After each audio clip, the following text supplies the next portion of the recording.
granniopteryx, granniopteryx. She knows the truth, she's linking every link. Hello. So after the Hadushka Batu, here, I'll show you a picture of him. After the disaster of this fellow here, this guy here, who, acted badly to a young girl and then an older woman who I think tried to intervene. He was put in prison and then released, because there was a mistake, and they just let him go.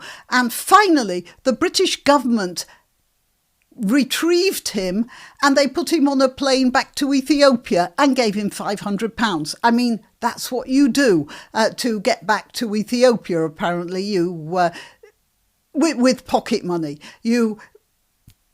I've got to be careful about my language for YouTube. You interfere with a couple of young women, but yes, of course, why should this government worry about young women? Yeah, you do that and then they give you £500 and put you on an aeroplane. I mean, right, okay, I'm sorry, I'm getting really quite angry. Anyway, apparently there are 2 more prisoners on the run. And perhaps David Lammy knew about this when James Cartledge asked him if he knew of any other prisoners that had sort of slipped the net, and Lammy refused to answer. I'll tell you what, after I've told you who I am, I'll play you the debacle. It's really rather good fun. Not for people who might, of course, happen across the criminals who got loose. OK, I'm Granniopteryx. Please like this video, even though the subject is disturbing and unpleasant. Please like the video, please share it. Please subscribe to my channel if you're on YouTube. Make sure you still are subscribed. Click the notification button, that does help a lot. And if you want to contribute financially, in the description there are the various links you can use to do that. Right, let's enjoy watching David Lammy not knowing what he's doing and losing it.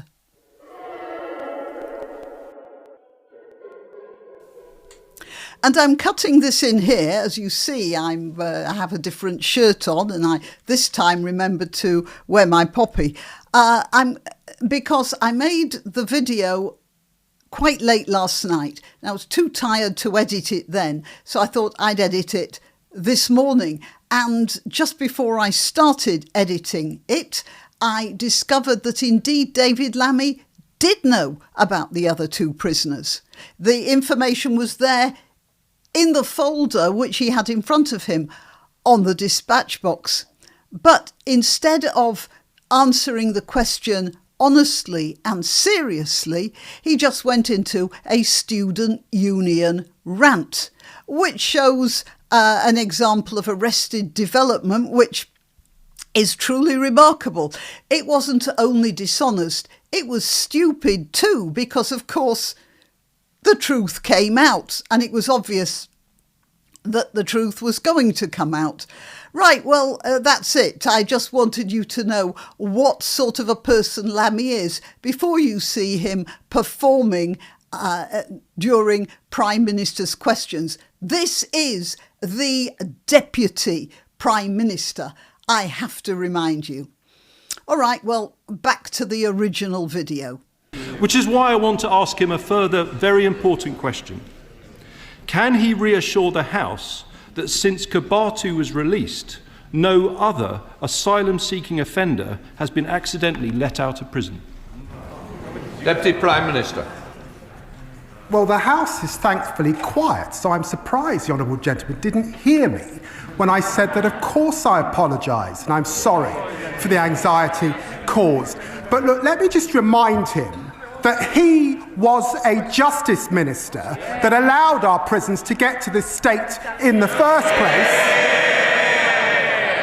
And it's now for us to fix the mess that we've got into. It's important that Dame Lynn Annals can now continue her work and understand what is happening. He knows that early release has begun under their watch in 2021. I just want to point out that he didn't answer the question at all. The question was, have any other prisoners been released by mistake? OK, let's get on to the next bit. Mr. Speaker, these are extremely serious crimes that we are talking about. I'm going to ask him the question again.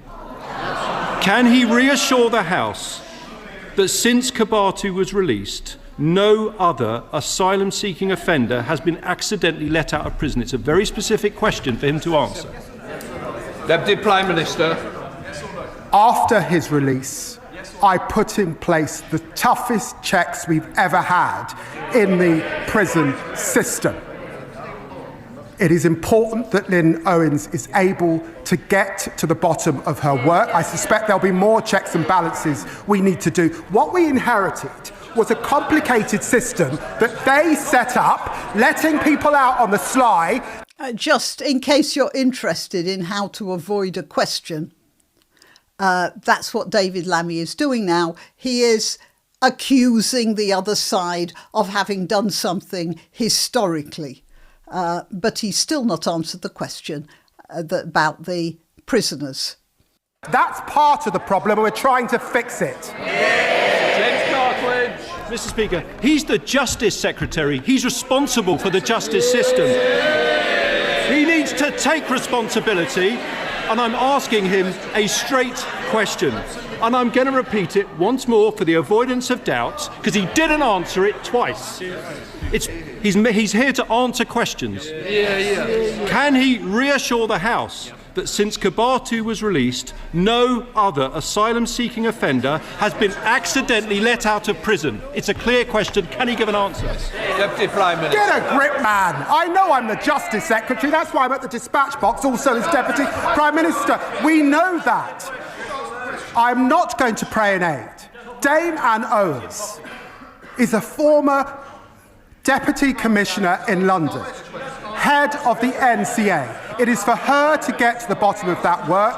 Of course, we know that there have been spikes since 2021 under his watch. When did he come to this House and apologise? Again, he didn't answer the question.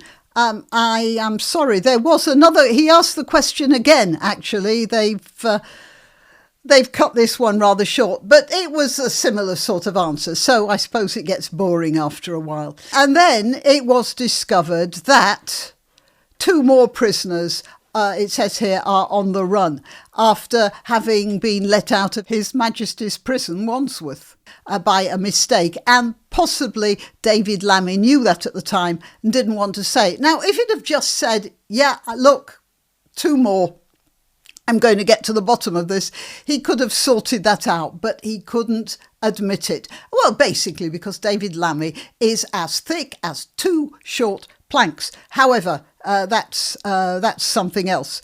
Right, so it says here a sex offender who was in Britain illegally being hunted by police. And there are these 2 prepossessing characters. This one is called Brahim Kador Sharif, and this is William Smith. All right, so I wondered why this is happening. Now, I just have some notes here. Of course, I can't find them. Hang on a minute. It says here, the prison population has been steadily growing since the COVID-19 pandemic, with recent figures showing an increase in both sentenced and remand prisoners. Now, populations. Now, sentenced and remand. When you're on remand, just in case this is an expression you don't know about wherever you are, it means you have been imprisoned, but you haven't yet gone to trial. And sentence means you have gone to trial. Sometimes you can be on remand for months because the court system is so backed up. I was rather arrested, so to speak, by this.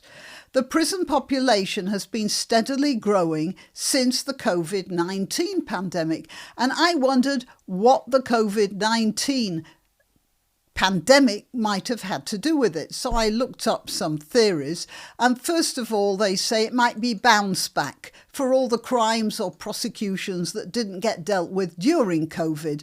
But the figures are still going up. I can understand bounce back in the first couple of years, but not now. We're nearly 6 years later. The prisons are at about 98% capacity. And so you may wonder, as did I, why? Well, first of all, there are more migrants. Foreign nationals now make up 12% of the prison population. Remember, and I've said this before, every illegal migrant is a criminal. And the sort of people who will break into the country on dinghies are the sort of people with the sharpest elbows. They are definitely, it's like we're self-selecting for the least civilised. And also, there's this after COVID business.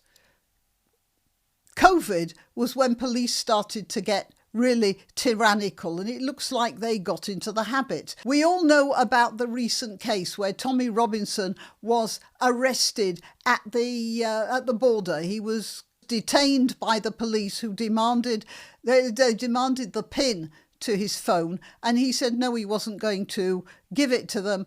And the case came up this week, and the judge gave the police a dressing down for the way they treated him, said there were no legal grounds to detain him beyond their own prejudices and presuppositions. That's because they knew who he was, and their reasons for detaining him were basically because he was driving a big car and had a lot of cash.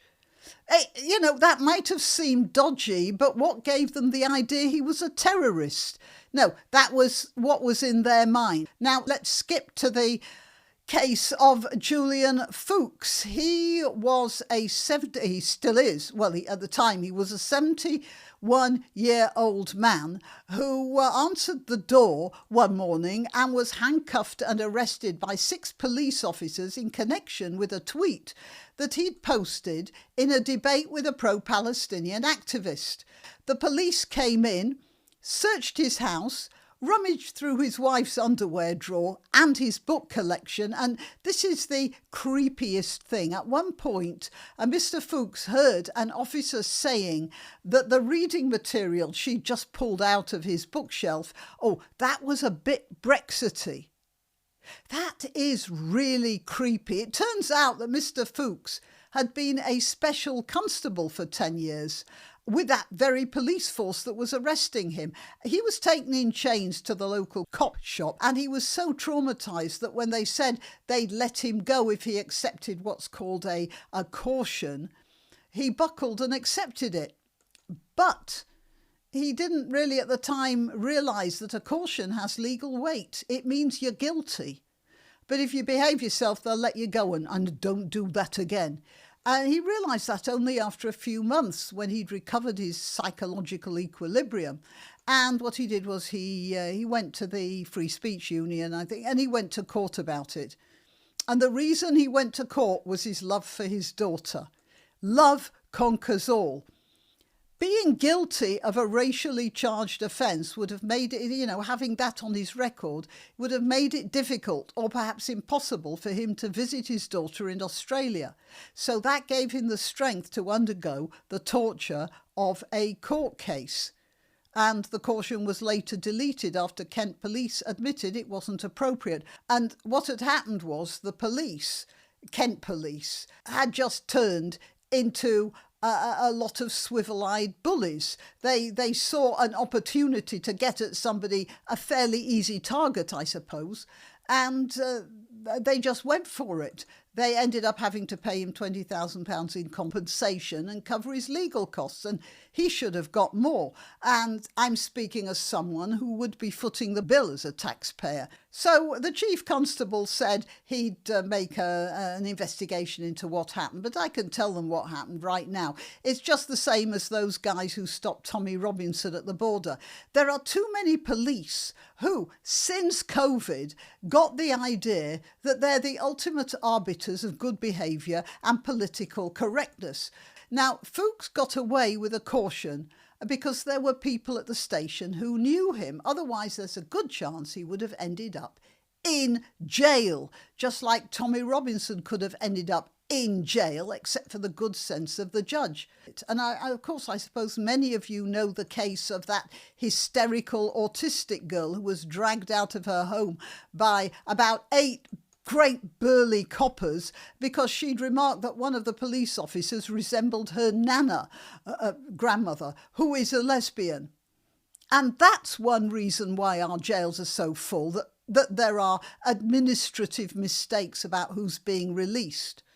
They're just too full of people who shouldn't be there in the first place, and this is overburdening the system.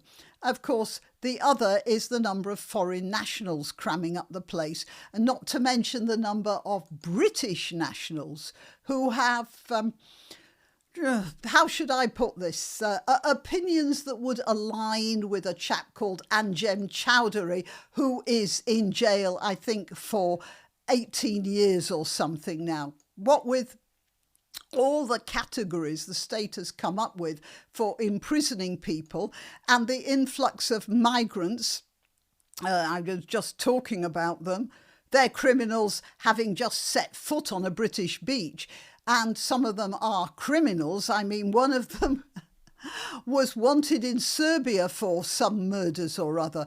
I just got the idea that it would probably be more efficient if the government just came clean and declared the whole country as a prison, after which anyone who objects can get in a dinghy and claim asylum in France. That would probably work, wouldn't it? All right, till next time. You can help my channel by subscribing and clicking the notification bell. That's quite important. And by sharing if you're so inclined. Links to my other channels and to donation methods are in the description. But the best way you can help is simply by clicking like and notify. Thank you.